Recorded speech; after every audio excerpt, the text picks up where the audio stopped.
Hey everybody, Jem Schofield here with the C47. Can people let me know whether or not nobody's watching yet? We'll see if anybody shows up. Let me just wait here for a second. Boop. That looks clean there. It doesn't look clean there.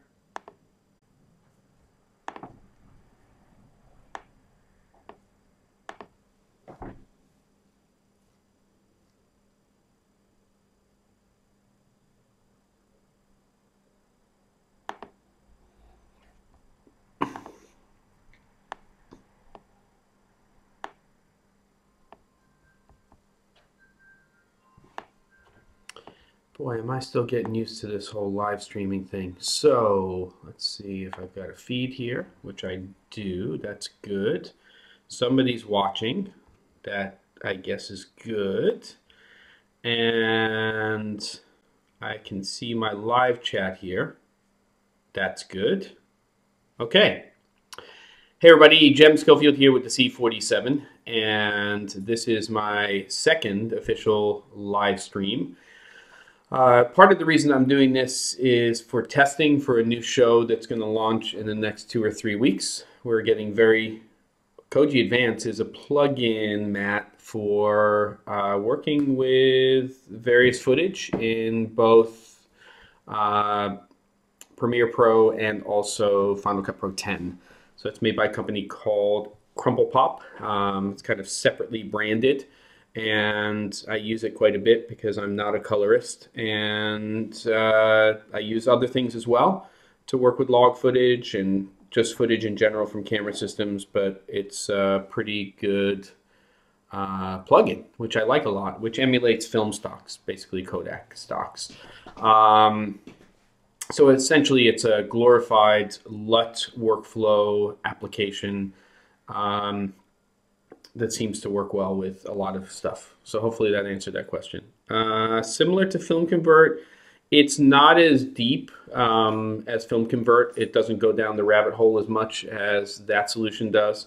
I think it's a little bit more straightforward for people, and I'm going to get into just sort of how to use it a little bit so people can get a little bit of an idea. I just needed to come up with an idea for a topic for today, and I thought Koji Advance would be something that would make sense. So this is who I am. Not that you guys need to see that, but please visit my website. It'd be nice if you subscribed. And again, this is still testing out this whole Mimo Live system and what it is, because we've got this new show coming on soon. In fact, Matt, you're going to be one of the first people that we invite to be on the show once we've figured out the whole format and everything else. And as long as you have a Chrome browser, which I'm sure you do, then and a camera and a mic, which you do, then you can be on the show. So hopefully you'll come on in the next few weeks once we get it launched. Okay, so I've got the live chat up. So if people have questions, they can ask questions. In fact, before I dive into Koji Advance and what that is and kind of workflows, if anybody has any questions right now that they'd like to ask that are just sort of generalized questions having to do with production, I guess I'll start off with that and see if anybody wants to ask anything. I'm in the house today, which is pretty obvious because I've noticed that, at least out in my studio, I need to do some stuff related to getting a slightly stronger signal if I'm going to be doing stuff from out there, which is the plan. I need that Blackmagic Web Presenter. Yeah, you know, that Web Presenter thing, Matt, is pretty interesting. I mean, it's only 720p, but it is sort of plug and play, which I think is pretty cool. Right now, I'm using the Logitech Hey, Julio, how you doing? Logitech C930e as in Edward. It's a little webcam. I like it. It's got some features that I think are pretty interesting. It does allow you to zoom in a little bit, so that's kind of good. It's a hell of a lot more sensitive than the iSight camera that comes with stuff. It has a ZEISS lens, believe it or not, even though it's a teeny tiny ZEISS lens. And you can actually have some control over the camera a little bit with the little app that you can download. So I think it works out pretty well. It's got a pretty long cord here, so you can pick it up and it's pretty, let me go over actually and turn auto exposure on, and you'll see that it gets pretty close focus in terms of what it can do. Not that you want to see my ugly hand, but there you go. You can see it's pretty macro, and I didn't mean that way. I just mean kind of like a macro lens. So it works out pretty well. So I'm pretty happy with that. I bought a refurb version of it for about $60 or $70 US. So so pretty cool. So any other questions that anybody has? We've got 4 people watching right now that has to do with production, lighting, anything like that you want to ask before I jump into this little post thing. Because the nice thing about Mimo Live from Voinx is it will allow me to do some stuff related to sharing my screen. And not that that's unique, but I think there. Yeah, it looks okay. What is my audio? My audio right now is not what it should be. It's actually going right into the Logitech. And I know it doesn't sound fantastic. It's doable, but I'll be switching over to a Rode mic, which is obvious because I have such a relationship with Rode, once I start doing this on a more regular basis. Yeah, it looks okay. It's not amazing. You know, this is not going to win any awards, but eventually I'd like to just plug in my Cinema EOS camera or an A7 series camera for these things and have a little bit more flexibility. All right, any other questions, or we jump right into it? Okay, so what I'm going to do is switch over to my full screen or screen source, and I'll check back on questions every once in a while. It's going to be a little bit harder when I'm running the app. But wait a minute, what's the difference from Vision, LUTs, and Koji? Just different implementation, different LUTs, lookup tables, you know, which are mathematical formulas that get applied to footage, camera footage, generally log footage, but doesn't have to be, and matching that up. And they've just got different parameters in them, different features. And so you'll take a look at what Koji looks like, and it's very simple. So let me go ahead and switch over, and I'll try to keep the live chat open. I'm going to have to move my windows around a little bit. Understand that what I'm showing you right now might be in Final Cut Pro 10, but the functionality on a Mac would be the same in Premiere Pro. There's a lot of solutions out there for working with footage. I just kind of like the results that I get out of Koji. Okay, so that's actually my desktop, which I'm sharing. And I'm now going to go over to Final Cut. And let me just see if I can make this a little bit. I'd like to be able to show you guys and have your comments up a little bit. So let me just resize this a little. You know what, I'm gonna toggle back. It's a little easier for me to just show you guys everything in here rather than trying to do it that way. So let me just open this up. Okay, so timeline down here, scrubbing. I know that Apple likes to call it skimming, but it's still scrubbing. And I've got a bunch of log footage here. This is all C300 Mark II footage that was shot for a project I did with Canon. It was an educational series with my buddy Matt Porwall, who was the cinematographer for Cartel Land. And this is a documentary short that I produced and directed on a place called Brooklyn Phono, which is in Sunset Park, Brooklyn. Have other footage in here too. This is also C300 Mark II footage here. And let me just see what else I have. C300 Mark II. So there's a bunch of stuff there. And then if I toggle over to this other timeline, this is all footage that's FS7 footage. So this is all stuff that was shot on that camera. So, you know, it's all log stuff. That's what I got to say. So let's just go over here and take a look at this. This is, if you're in Final Cut Pro 10, and again, this is not about Final Cut Pro 10, the one thing I would say is that when you are bringing a clip in, just because of the new version 10.3, it will sometimes flag log footage, and it will apply log processing.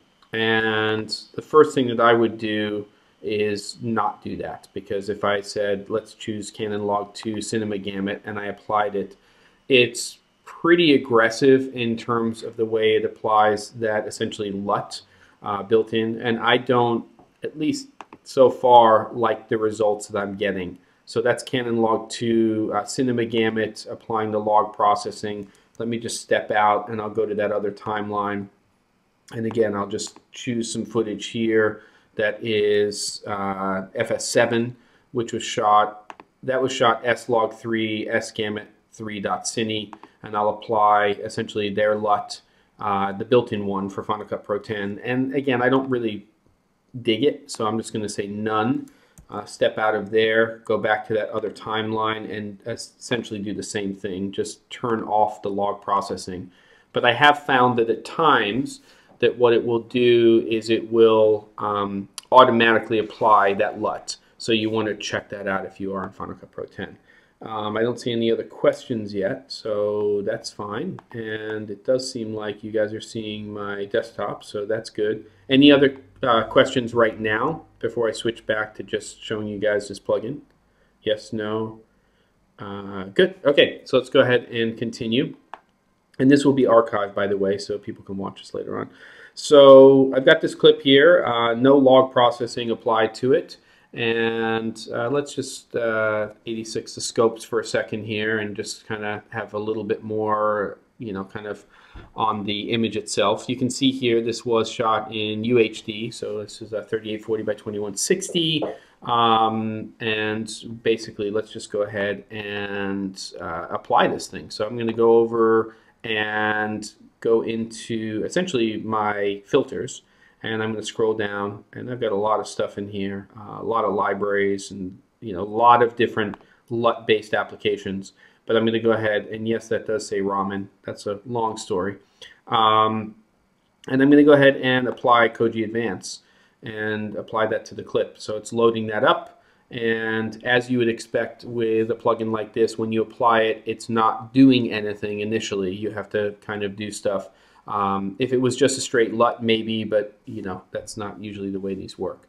So zooming in here, we can see that we have our camera format, and they have most cameras in here. You'll see, in terms of formats, you'll see that there is no Canon Log 2 and no Canon Log 3 in here. I'm assuming they're going to add that at a certain point, but quite honestly, those gamma curves are very similar to RE Log C and Film Log Cineon, so those are the ones that I've been using when I've been working with Canon Log 2 and Canon Log 3. And you'll see all the Sony ones in here, and there's also camera formats for when you're shooting not in log. So there's been times where I've been shooting with a camera like the A7S Mark II, and I'll go in there and I'm shooting in Rec 709, so I'll actually choose that as my camera format as opposed to one of these other ones that would be applied to log. You'll see Panasonic V-Log there, so ready to go for certain cameras, and when you get your GH5 at some point, if that's a camera you're going to get into, you can do that. But right now we're going to just choose, I'm going to choose Film Log Cineon because it's, again, very similar in terms of that gamma curve. And then you choose the film stock that you're going to apply. There's 3 versions for black and white, just standard, high contrast, low contrast, and then we have individual film stocks here, 2383, 2383 neutral, 2383 saturated, and then low contrast, and then we see that again for 2393, 3514, 3521, and then down here at the bottom 3523. So just so that you guys know, I tend to lean towards the 2383. I'll bring up scopes in a minute so you guys can see what's happening, but just in terms of seeing an image here, I'll just choose the standard 2383, and you'll notice that the image, once that LUT is applied, is very, very dark. And for good reason, because when I'm applying it, I'm applying just the standard 2383, which would tend to be applied to footage that was exposed a little bit differently. Not the way we would expose for log. So if I then choose this low contrast version of this, you'll see that the exposure is much different. And generally when we're shooting log, we're shooting low contrast. And you can sort of see the difference here. So I'll turn this off, and there's our log, and then we turn it on, and you can see the difference in terms of what's happening. There is a lot of detail here in the original footage. And the nice thing about Koji Advance is it's not just a LUT plugin or filter. It has all of the main things that you might want to do to your image beyond that. So, so we can change the color temperature. And by the way, my one gripe with this application, or this plugin, is that the color temperature is not really referring to anything. It's just always going to read at 5900 Kelvin. And then if you slide it to the left, it's going to take your image and cool the image. And if you slide it to the right, it's going to warm the image up. So those numbers over here don't really have any relevance. I would really prefer it if it just said cool and then warm on this slider. But that's something I'm hoping will change in the future. Just to see some of the other stocks here, this is what the saturated version of the stock looks like. And if I took lift, which would be basically my shadows, my gamma, my mids, and my gain for my highlights, and I started to adjust those. I'm only doing this mainly to just show you the differences in terms of what happens. There's a neutral, there's the original, now that I've made the adjustment. And the goal is generally when we're working with footage to, just checking to see if there's any questions. When you're working with footage, the goal is to generally not lift the image, it's to actually push the image down. And the reason is that if we are working with footage and we're starting to make a lot of adjustments to the right or bringing them up, then we may be adjusting things like the highlights and the midtones, but inevitably we're also going to be adjusting the shadows. And when we do that, we tend to introduce more visible noise. Whatever is there in the image is there. It's just how much are we showing and how much are we not showing. So the goal for me is always to expose the image in production so that I'm in the ballpark, sort of, but still, protecting highlights and shadows.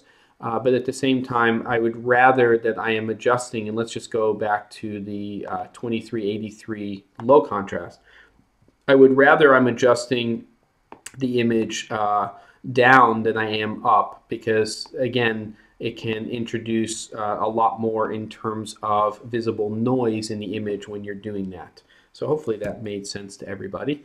Let's just go ahead and bring some scopes up here, and we can see what happens when I apply the actual LUT here. So camera format, film log Cineon, film stock 2383 low contrast. And as I apply that, you'll see that it redistributes essentially that gamma curve and those luminance values inside of the image itself. And then if I chose a different film stock, you would see that that distribution is slightly different. It also, of course, affects the chroma information, the color information. So if I bring the vector scope up here and I switch between 2383, and one of the reasons, by the way, that I really like 2383 is that it tends to, as long as you have it dialed in correctly in production, it tends to keep skin tones pretty much dead on the skin tone line or the flesh tone line. But watch what happens when I switch to a couple of other low contrast versions of these stocks, and you can see the redistribution. You guys should be looking here at the vector scope. You can see the redistribution in terms of what that LUT effectively does and how it distributes the chroma content or information of the image when you're choosing those. So that's just something to keep in mind. So I'm going to go to 2383, and then we can go in here, and the nice thing is that even though you don't really see this right now, and let me just switch back to no questions. Go back here. So one of the nice things about Koji is that it is taking into consideration that you're applying a LUT, but it's also doing stuff in terms of your other adjustments in the correct order of operations. It understands that you're applying the LUT to your footage, but then when you start to make adjustments, it does allow you to do that, whereas some LUTs kind of like force your levels in terms of what you can do. And if you were in something like DaVinci Resolve, you might have to create an adjustment layer before and after the basically the LUT node, so that you could make adjustments to your lift, gamma, gain, or shadows, midtones, highlights. I just really like kind of the way it works, and for somebody who's not a colorist, it can get you into the ballpark of where you need to be pretty quickly. And I'm finding that I'm getting consistently good results with different camera systems when I'm using Koji Advance. That just gave me an idea, actually. I think I should do something on Isotope RX Dialogue Denoiser at some point. Oh!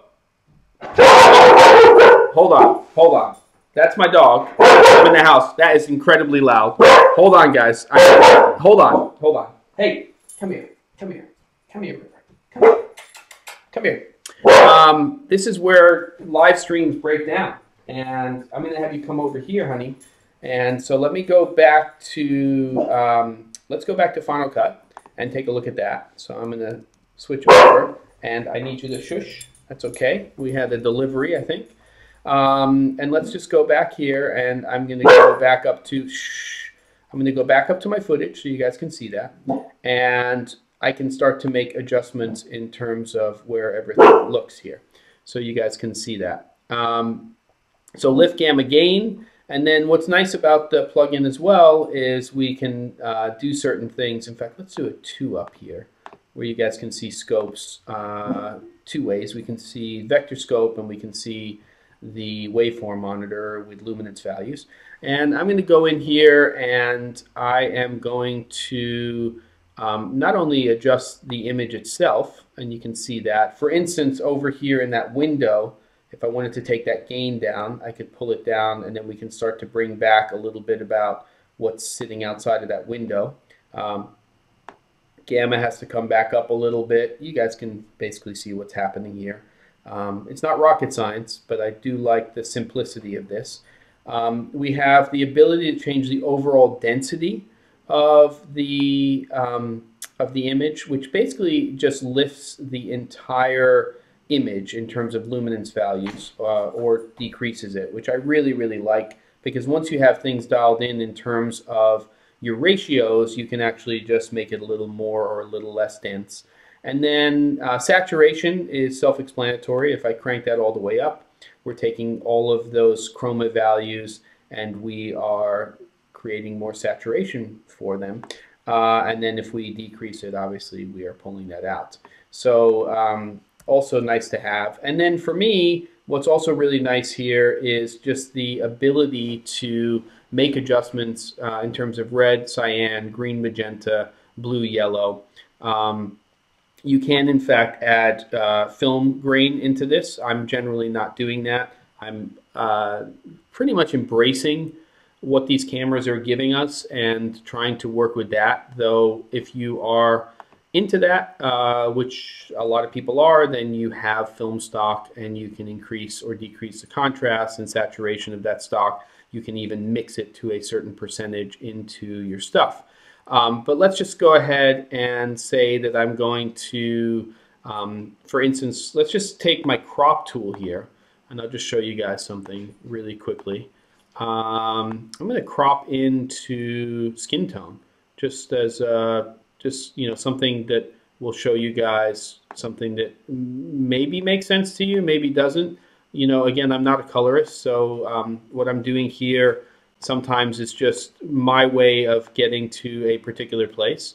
And then basically I'm just creating a crop tool here, and then when I bring up my scopes and I take a look at those, I can take a look quickly. Let me just go ahead and do a 1-up display here.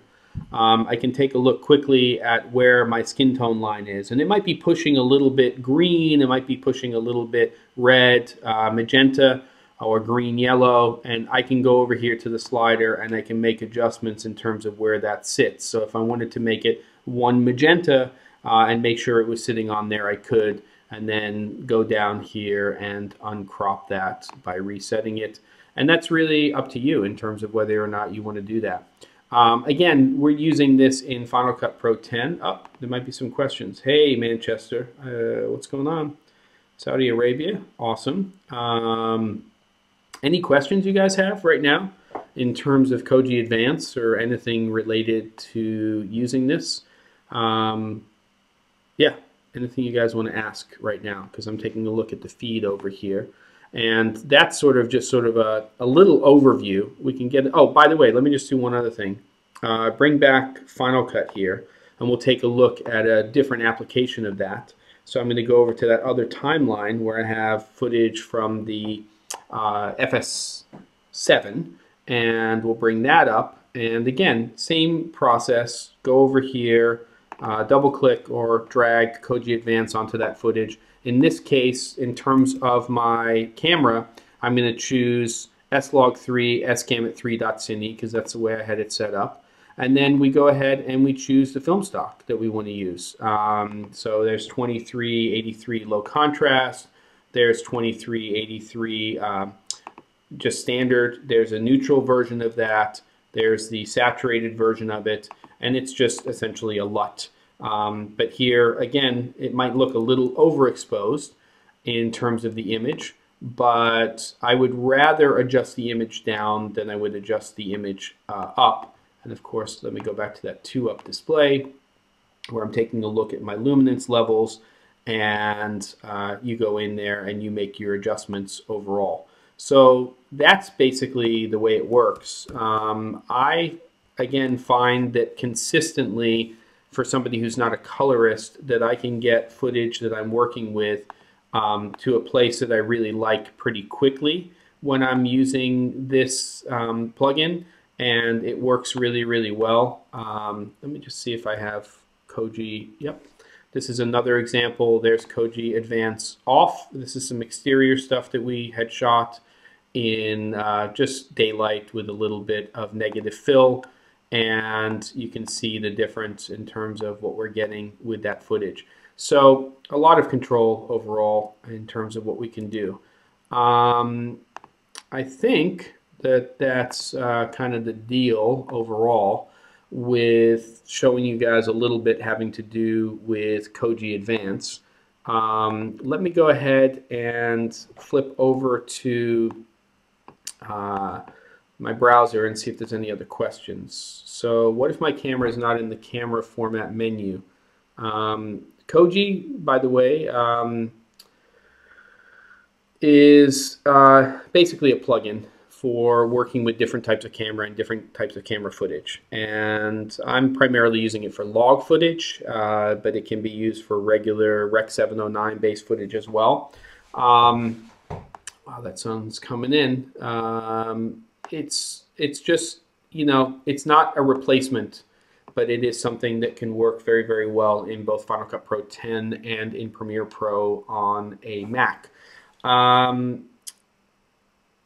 What if my camera is not in the camera format menu? Well, if it's not in the camera format menu, that's okay as well. There are a lot of different options inside of there, but let me just show you again what some of the cameras are that are inside of Koji Advance so you can see it. Am I sharing with you guys right now? Let me just check. I am, so I'm going to go over here, and when I go into the camera format menu and I zoom into here, we are seeing most cameras. We're seeing ARRI, pretty much every Blackmagic camera there. We're seeing red log film, and if you were shooting on a red camera in Rec 709, we're seeing basically a Blackmagic Rec 709, which would be the video mode. Canon, both Rec 709 and Canon log, Canon DSLR, generic Rec 709, which you could use when I'm shooting on an A7 or AR series, A7 series, but the A7R or A7S, then I'm generally choosing Sony Rec 709 because I'm not always shooting in S-Log2 or S-Log3 SCAM at 3.cine. So I think most of the cameras you're going to be using will be in here. I'm assuming they're going to add additional cameras in the future. And I apologize for that dog barking. She's still a puppy, and she is, that's the deal. What does it substitute? Well, it doesn't substitute anything. It is used when you're working with camera footage and you want to simulate essentially film stocks. And it's basically a LUT-based workflow, but it doesn't let you load third-party LUTs into it. It has its own purpose when you're using it. And it works very, very well at what it does. It is, again, not a one-size-fits-all application for every single person out there, but it is something that can be used for a lot of different projects when you're really trying to get something, to a certain place. And I've just found that for me, while there are other LUTs that I do like to use, and I'm happy to use Canon's LUTs and Sony's LUTs and other people, RE's LUTs, if they're available, and I just want to get a sense both in production and post kind of what it's going to look like as a starting point. What something like Koji gives me, and also when I'm using things like Color Finale, is the ability to go beyond just applying the LUT.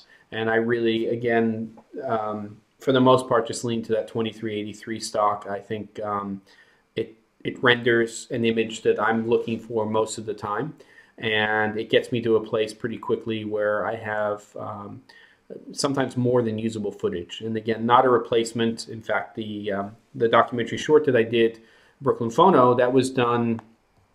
It was done with a professional colorist at Technicolor Postworks in New York City, and so we had the advantage of having somebody who was really, doing that for not only a living, but they were really sort of at the top of their game. But I do find that for a lot of the corporate work that we're doing, that something like Koji Advance and some of the other applications that are out there right now are really, really, really capable of doing what we're doing. So because I'm testing the log file on FILMMAKER Pro Beta version 6 on an iPhone. Well, Mahmoud, that's hopefully I'm pronouncing that correctly. Yes, it is film emulation, like I said. So FILMMAKER Pro and using log on an iPhone, you kind of run into the same situations that you're running into when you're shooting log on something like a mirrorless camera, like the A7 series from Sony. It's a rabbit hole, and it's something that I do teach a lot. But you're dealing with numerous things. One of the things is one of the big things is that you have to separate your dynamic range and your gamma from your gamut, which is your chroma information. And so we're dealing with two things when we're shooting with camera systems. We are essentially when we're shooting log, it's really a redistribution of our luminance values, blacks to whites, generally to protect them. And then the second thing is we're dealing with color space, Rec 709, P3, Rec 2020 or BT 2020. And then we also have the color gamuts that the cameras themselves can capture in, which can generally be much larger, like S-gamut 3.cine or cinema gamut, or these different wider color spaces. And when you start to set up your cameras to capture lots of dynamic range and humongous color spaces, then something's going to give in terms of how much you can do with that image when you bring it into post, unless you are recording at a high enough data rate. There's enough bit depth in your recording, and that's where you start to run into problems with things like log and working on something like an iPhone. Now, FILMMAKER Pro has one advantage, and there are other video recording apps on smartphones that do this, where you can actually set a higher data rate in terms of recording. And so in that respect, and that's the biggest recommendation I would give you is record at a higher data rate.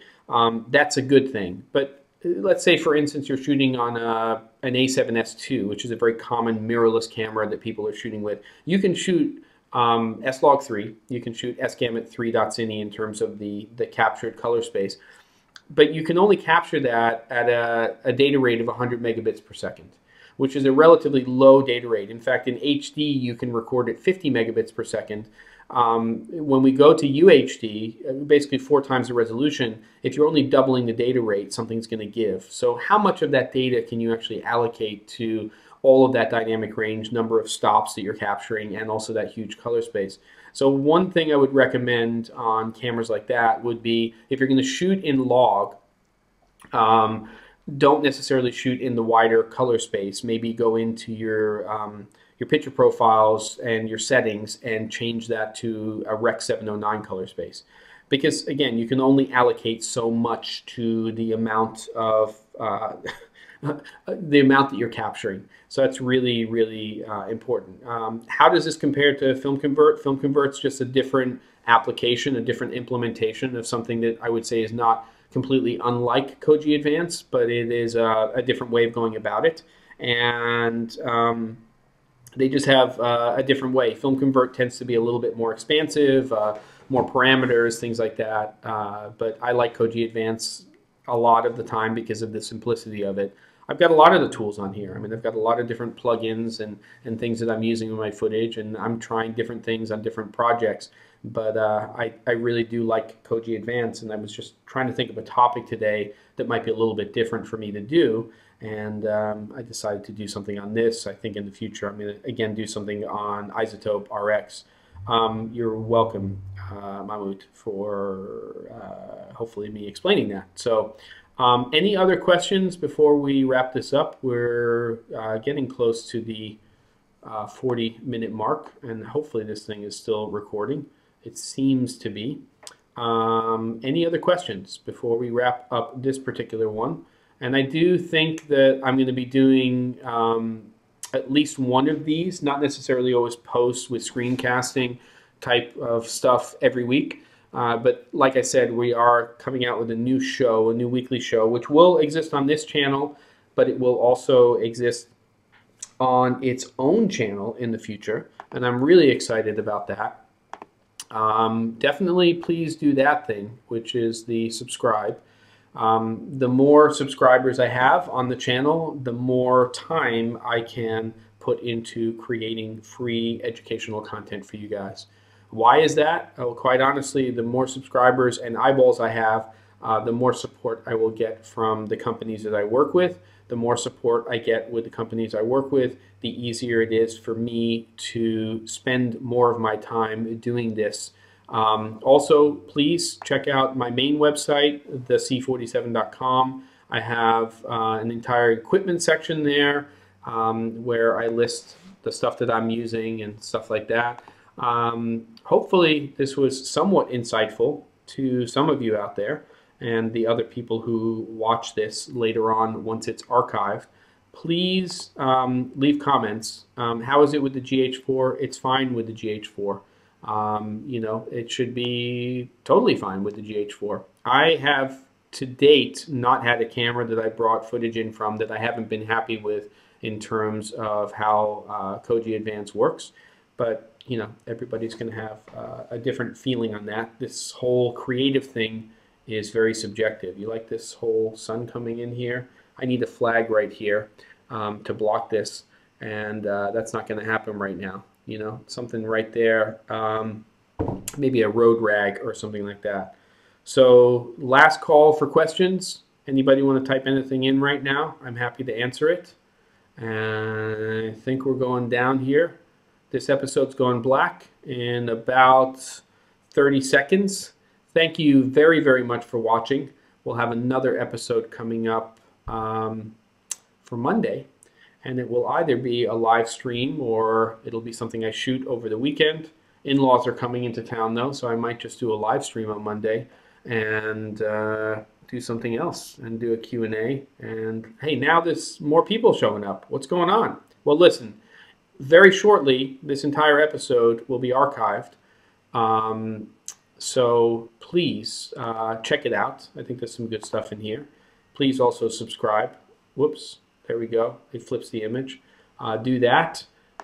Visit my main website. You're already on the YouTube channel, so I don't need to show you guys that. And I am going to stare at this camera for about 30 seconds just to make sure that before I click stop on the stream, the whole thing is archived. And hopefully, fingers crossed, it is this time because it cut out early last time. Thank you very much. I'm out.